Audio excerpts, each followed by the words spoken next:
El tema que hemos comenzado la anterior está en la presentación del tórax. Está compuesto por el esternón y las costillas en la revisión de tórax.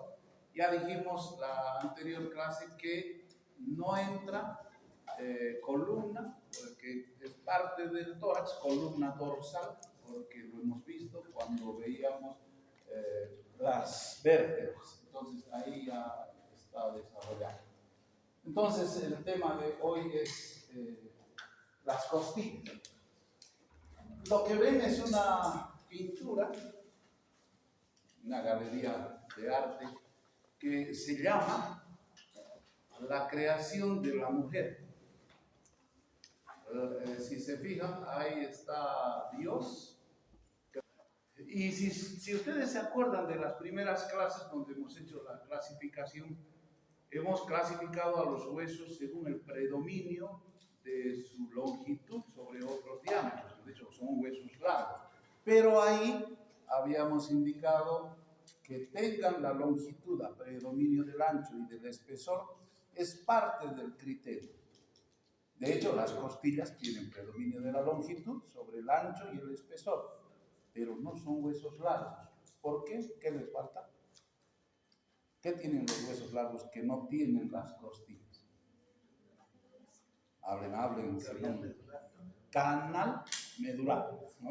Canal medular. No tienen médula. Entonces, evidentemente, por esa razón, y además, hemos dicho, los huesos largos están distribuidos en el esqueleto apendicular, ¿sí? En cambio, estos cumplen una función de protección. ¿Quiénes cumplen función de protección? Los planos. Entonces, pertenece, en realidad, es un hueso plano y su variedad es hueso plano alargado. Entonces, alargado no es igual que largo. Eso era lo que quería que quede claro. Entonces, se les compara como arcos tendidos que van desde la columna atrás hacia el esternón. Son los órganos que unen el esternón a la columna. Son esas piezas óseas. 12 a cada lado, distribuidas de la siguiente manera. Ahora, ya entramos entonces a la clasificación. Clasificación de las costillas.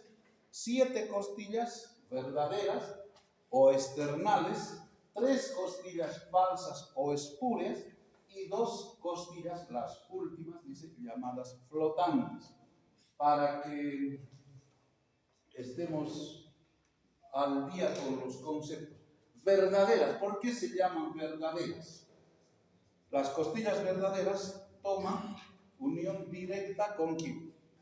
Con el esternón, claro, a través de un cartílago costal, ¿no? Pequeño generalmente.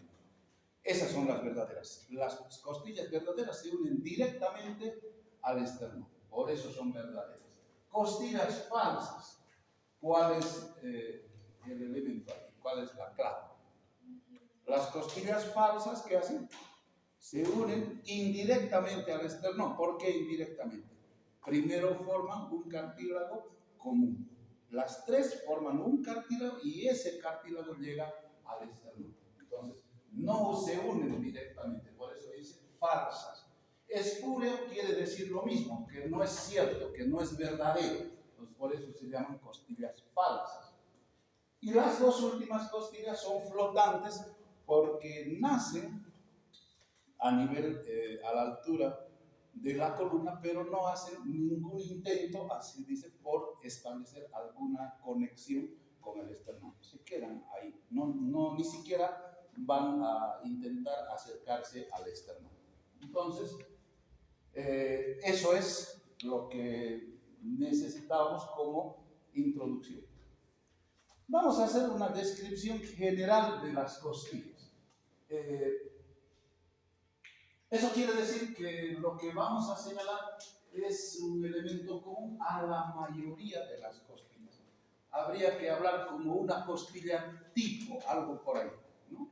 ¿Qué características tiene una costilla? Entonces, una costilla, y ahora yo quisiera que esto lo entiendan como la costilla tipo, así como como cuando hemos hablado de la vértebra tipo. ¿Por qué? Porque hemos hablado de vértebra tipo, pero hemos visto que hay vértebras que no se parecen. De la misma forma, lo que vamos a explicar es común a las costillas, pero hay excepciones. Y de esas excepciones vamos a hablar en esta presentación. Entonces, la curvatura de las costillas. Entonces, fíjense, todas las costillas son incurvadas. Si ustedes se fijan, las costillas nacen en la parte posterior y se van hacia adelante, ¿sí? De atrás hacia adelante, no es al revés. Y al hacerlo se encurva. Y entonces se reconoce en ella una cara externa que se dirige inferior y posteriormente. Después que nace, se va hacia abajo, ¿sí? Y si nos fijamos en que este es el punto de origen, dice, primero su cara externa se va hacia atrás, ¿sí? Y después se va hacia abajo. Entonces, describe una curvatura de concavidad anterior. Si fijamos a la costilla en su parte media, aquí vamos a ver que tienen una cara lateral, la mayoría. No todas, porque como vamos a ver, la primera costilla no se responde a esa clasificación. Finalmente, de ese recorrido que están yendo en busca del esternón, van a describir otro intento de aproximación y se van a dirigir hacia arriba y hacia adelante. Entonces, la costilla, si nosotros tomamos una costilla y vamos viendo, vamos a ver esa descripción. Primero hacia atrás, ¿no? Después hacia abajo, luego son francamente laterales y finalmente terminan dirigiéndose hacia arriba, ¿sí? Y adelante. Entonces, eso es lo que estamos viendo. Ahora, ¿por qué? O sea, la función, la curvatura de las costillas, la oblicuidad de las costillas es necesaria para aumentar los diámetros del tórax en la respiración. Por eso necesitamos de que las costillas sean curvas, pero además oblicuas. Acuérdense que en la respiración, en la inspiración y expiración, las costillas pasan de la oblicuidad a la horizontalidad. Oblicuidad y horizontalidad. Esa es la mecánica de la caja torácica. Eso crea diferencias de presión que permite al pulmón incorporar el aire. Bueno, esta es otra imagen de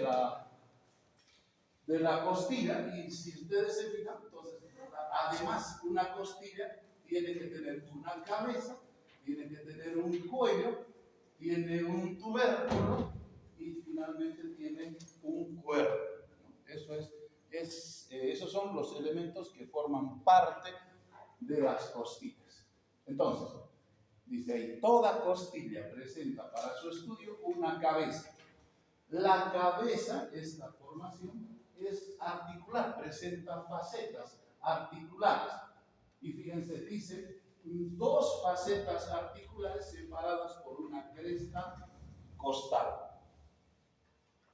Si ustedes se acuerdan, ahora completemos esto con las vértebras. Las vértebras tenían hemifacetas. Tenían hemifaceta superior, hemifaceta inferior. Y la próxima, la vértebra subyacente, tenía hemifaceta superior, hemifaceta inferior. Es decir, que dos hemifacetas de la vértebra suprayacente y la vértebra subyacente formaban la articulación para la cabeza de una costilla. Es eso lo que está diciendo.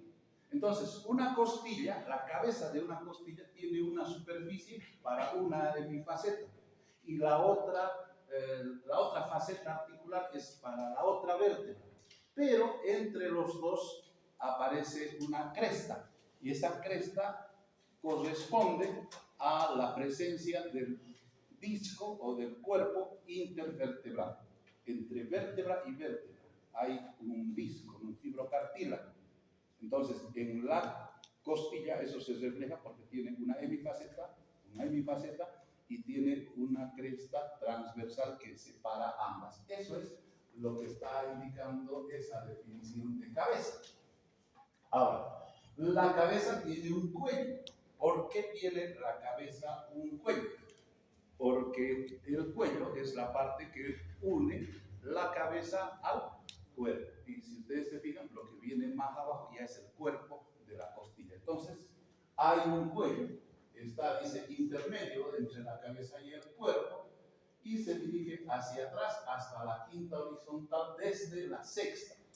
Lo que tenemos que acordarnos es eso, que el cuello es una formación más delgada y que va a vincular la cabeza al cuerpo. Pero además presenta un tubérculo o tuberosidad, que es esta parte que está aquí.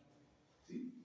Esa tuberosidad o tubérculo que tiene la costilla está destinada a articularse con el proceso, dice ahí, ustedes saben que su sinónimo es la apófisis transversa de la vértebra.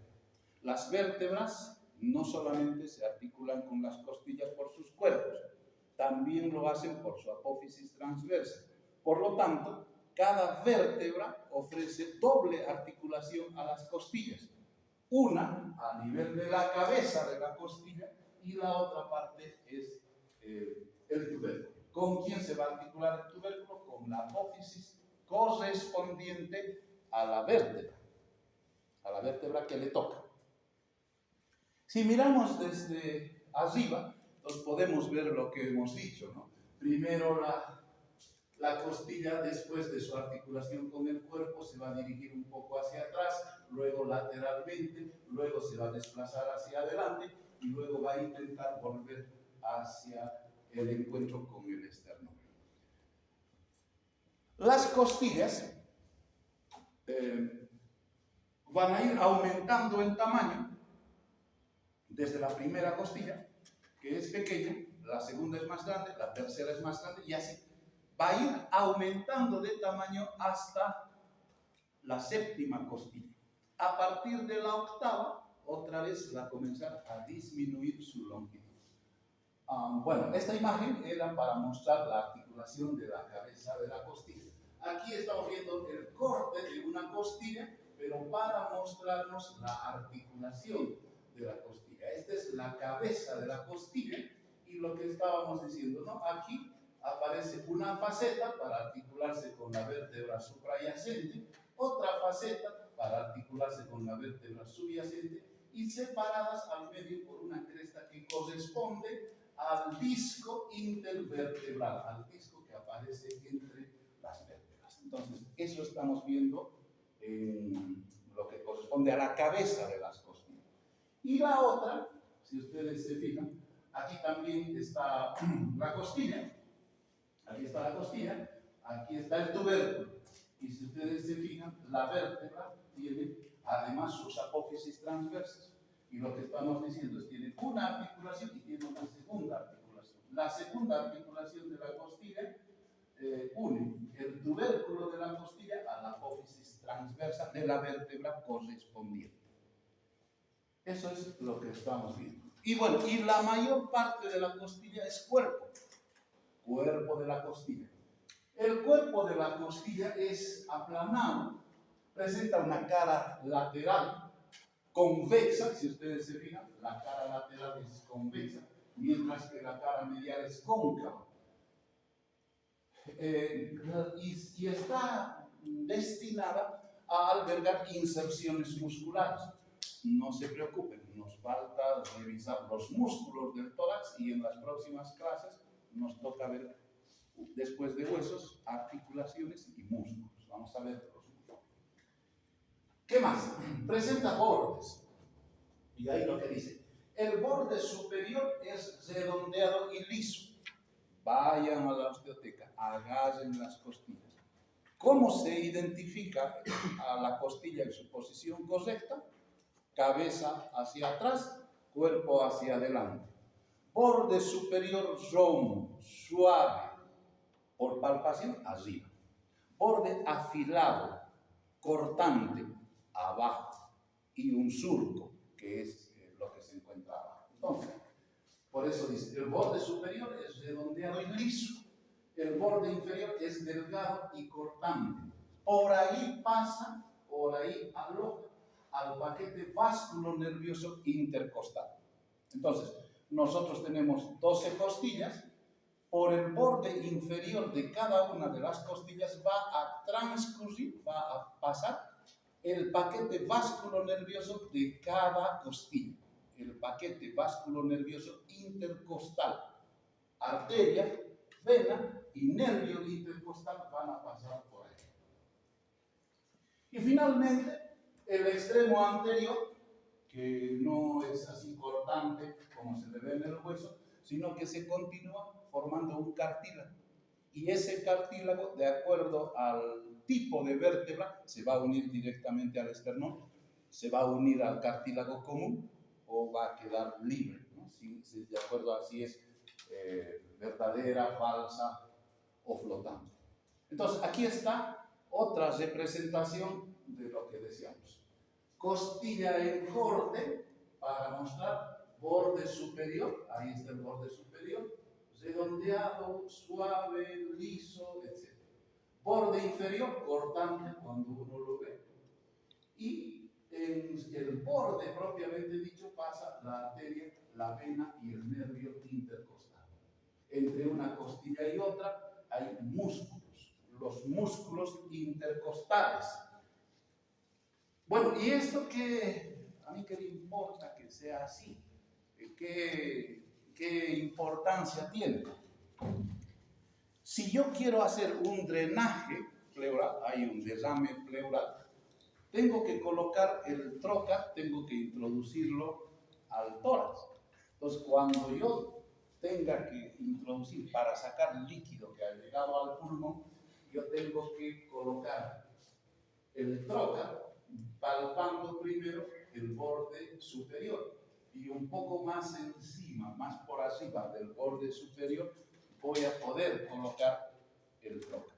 Si yo coloco buscando el borde inferior, lo más probable es que rompa o la arteria o la vena o lesione un nervio intercostal. Entonces, eso es lo que hay que tomar en cuenta. Es importante el poder palpar las costillas antes de hacer el avenamiento pleural. Bueno, aquí estamos viendo entonces a varias costillas.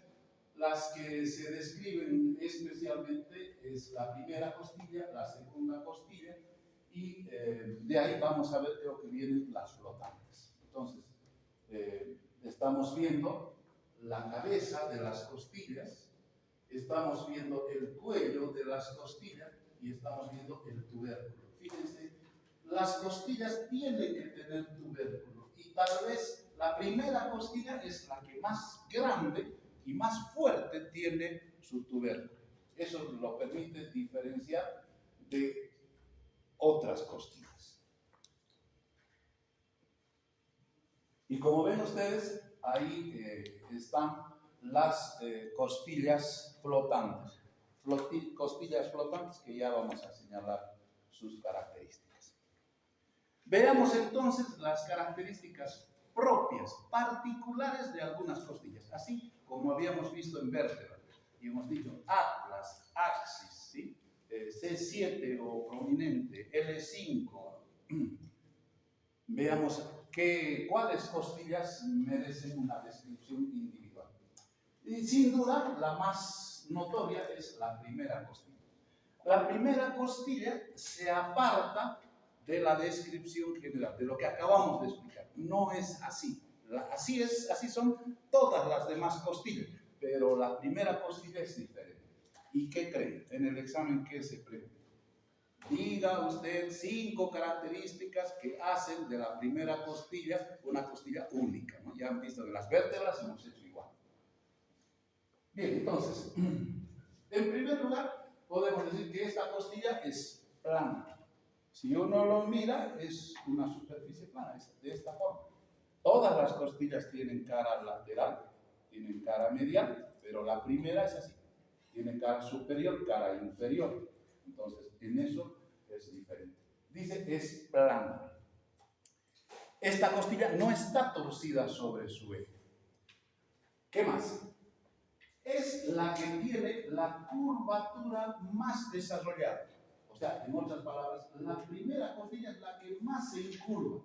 Fíjense, es pequeñita, pero en esta pequeñez ha dado casi, ha intentado completar un círculo. Y si ustedes miran la 12 costillas es casi una regla. Ni siquiera intenta o intenta muy poco curvarse. En cambio, la primera es la más curvada de todas. Es fuertemente cóncava, dice. Ahí está, fuertemente cóncava. Su cabeza es pequeña con una sola cara articular. Ese es un dato importante, ¿no? La primera costilla no tiene hemifacetas. Obviamente es primera costilla. Entonces, ¿por qué tiene una sola cara articular? ¿Por qué? Porque la primera vértebra que tiene tampoco tiene hemifacetas, la primera vértebra. ¿Qué tiene? La primera tiene una faceta articular completa. Si ustedes se acuerdan, eso tenía la primera vértebra dorsal. Bueno, la primera costilla también tiene una faceta articular completa, hay que ser lógicos. ¿Qué más? El cuello es delgado, horizontal y transversal. La otra importancia que tiene es que se relaciona, lo vamos a ver, con la cúpula pleural. Es primera costilla, está aquí arriba. Entonces, los pulmones sobresalen a la primera costilla y la punta, el vértice del pulmón se llama cúpula pleural. Entonces, se relaciona con la primera costilla. Y se va a relacionar con el ganglio cérvico-torácico o ganglio estrellado, que forma parte de la cadena parasimpática que está pendiente de explicar. ¿Qué más? El cuerpo presenta una cara superior y una cara inferior. Las demás o son laterales o son mediales. Y son sus bordes de esas costillas, de las demás, borde superior, borde inferior. La primera costilla tiene cara superior, cara inferior. ¿Sí? Y tienen los bordes, tienen borde medial y borde lateral. Entonces, es al revés, es la única costilla que es al revés. Las caras de la primera costilla se llaman como los bordes y los bordes se llaman como las caras. ¿Qué más? La otra característica que tiene, ya lo dijimos, es que tiene el tubérculo más grande que todas las demás costillas. Ustedes lo están viendo ahí. Ese tubérculo, o esa tuberosidad, va a permitir contar con una parte muscular para la inserción. Si ustedes se acuerdan de los escalenos, habíamos dicho que el escaleno anterior y el escaleno medio se insertaban sobre la primera costilla y el escaleno posterior lo hacía sobre la segunda. Entonces, aquí hay una tuberosidad para el escaleno anterior o tubérculo de Linz-Frank, que va a separar el transcurrir de la arteria y vena subclavia. Veamos, es mejor ver. Ahí está, con todas las partes, si ustedes se fijan, hacia la cabeza, una sola cabeza completa, hemos dicho. Luego hemos dicho que tiene un tubérculo grande, una tuberosidad grande, y en su curvatura, a nivel de su cuerpo, tiene una superficie muscular para la inserción del escaleno y otra formación para separar la arteria subclavia de la vena subclavia. Entonces, tres elementos importantes se encuentran en relación a la primera costilla. ¿Cuáles son? El escaleno medio, la arteria subclavia y la vena subclavia. Si ustedes se fijan, ahí está la inserción para el escaleno. Y si ustedes se fijan, esta misma superficie permite el diferenciar en su trayecto a la arteria de la vena subclavia. Estamos hablando de que estas venas están pasando, si ustedes se fijan, sobre la primera costilla, pero se llaman subclavia porque van a pasar por debajo de la clavícula. La clavícula está más arriba, la primera costilla está más abajo. ¿Qué van a hacer? La arteria y la vena subclavia van a cabalgar la primera costilla, pero se van a encontrar por debajo de la clavícula. Eso es lo que está mostrando la figura. ¿Qué más se puede ver? Ahí está la primera costilla relacionado con el tomo o cúpula pleural. Entonces, lo que estamos viendo son los pulmones y este es el vértice del pulmón que, como ustedes ven, sobresale y rebasa la altura de la primera costilla. Primera costilla, y si ustedes se fijan, emergiendo de ahí el vértice o la cúpula del pulmón. Y bueno, y lo mismo se puede observar ahí en la primera costilla. Esa es la imagen. Y ya está mostrando algunas diferencias con la segunda costilla, que es la siguiente que vamos a describir. Entonces, eso es primera costilla, muy diferente a las demás. La segunda costilla es una costilla de transición. O sea, ya se está pareciendo o ya se va a parecer a las demás. Y desde la tercera hacia abajo ya corresponde a la descripción general. Entonces, la segunda costilla, como dice aquí, se parece más a la costilla tipo, a las costillas que estábamos describiendo. Aunque lo que se debe señalar es que las caras todavía no son lateral y medial, no es vertical todavía. La primera costilla estaba al revés, estaba plana. La segunda costilla tiene esta característica, es de transición. Y ya la tercera es vertical. Entonces, sus caras van a ser superolateral e inferomedial. Y por supuesto, esta segunda costilla se va a relacionar con el escaleno posterior. Por supuesto, también se va a relacionar con el domo pleural, porque acuérdense que la cúpula pleural está yendo a emerger por encima de la primera costilla. ¿Qué más? Es más superficial que la primera costilla y se puede palpar sobre la fosa de la axila. Entonces, ¿qué estamos viendo? La segunda costilla, fíjense, se parece más. La diferencia básica es sus caras, superolateral e inferomedial. Y esta es la imagen que tenemos en el Dubiel, ¿no? De la segunda costilla. Todas las demás entran en la descripción general, todas. Y vamos a ver ahora las dos últimas, las flotantes. Son la 11 y la 12 costillas. La 11 y las 12 costillas son las costillas flotantes. Fíjense, si ustedes se acuerdan, la descripción de las vértebras dorsales 11 y 12, vértebras 11 y 12, decían que la 11 y la 12 tienen una faceta articular completa para las costillas. Ahora, estamos en costillas y hay que decir de nuevo lo mismo. La 11 y la 12 costillas tienen una superficie completa para articularse con las vértebras correspondientes. En resumen, son tres las costillas que tienen faceta articular completa. La primera, la 11 y la 12. Ahora, ¿cómo me doy cuenta cuál es primera costilla si la comparo, por ejemplo, con la 11 o con la 12? Es fácil darse cuenta. Primero, porque este tiene todavía caras lateral y medial. 1. 2. La primera costilla es la costilla más incurvada y es plana.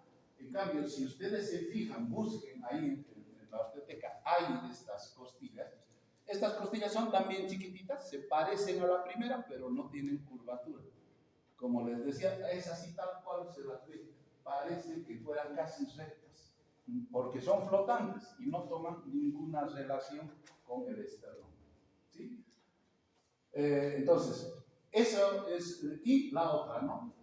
La tuberosidad costal ya está ausente porque no va a presentar relaciones con músculos intercostales o músculos de la región. Ahí hay un dibujo, un boceto de una 12 costilla que, como ven ustedes, es bastante longitudinal, no tiene curvaturas. Hemos terminado entonces de ver las costillas y debemos terminar señalando los cartílagos costales, porque estos nos faltan. Hemos descrito el esternón, hemos descrito las costillas, pero nos faltan estos elementos vinculantes que son los cartílagos costales. Los cartílagos costales, entonces, prolongan las 10 primeras costillas hacia el esternón. Entonces, aquí, de entradita, les separa a las dos flotantes. Y dice, cartílago tienen, sí, pero cartílago tiene las 10 primeras costillas. De ellas, las 7 primeras son diferentes entre sí. Ya hemos dicho, por eso son costillas verdaderas. A través de su cartílago se vinculan al esternón, a través del cartílago al esternón. Ahora, la octava, la novena y la décima, primero van a formar un cartílago común, ¿sí? Entonces, décima, novena, octava, primero forman un cartílago común y ese cartílago común llega a vincular al esternón. En cambio, las otras son directamente. Entonces, eso es importante. Ahí hay otra visión para mostrarnos que efectivamente eso es lo que corresponde. Del tórax en general, y con esto dejamos tórax, el tórax tiene una forma de tonel, tiene una forma cilíndrica y tiene paredes. Tiene una pared anterior, tiene una pared posterior y tiene dos paredes laterales. Además, tiene dos orificios, un orificio superior formado por la parte que corresponde a la primera costilla y un orificio inferior grande que está formado por el borde inferior de la séptima costilla, por la unión de las costillas falsas y se las puede extender al borde inferior de la 11 y de la 12. En resumen, la parte inferior de las costillas es más amplia y está formado por una mayor cantidad de estructuras. Este orificio inferior, mal llamado orificio porque está mal delimitado, va a relacionar y va a tomar relación anatómica con el músculo diafragma. Ahí está, estamos viendo al rol, fíjense, que cumple el músculo diafragma como músculo principal de la respiración. Entonces, en la parte inferior de este orificio lo vamos a ver hacia abajo. Vinculación clínica, entonces, radiografías de tórax, ¿no? Cuando nosotros, ¿qué es lo que el médico pregunta? Por lo general, es una radiografía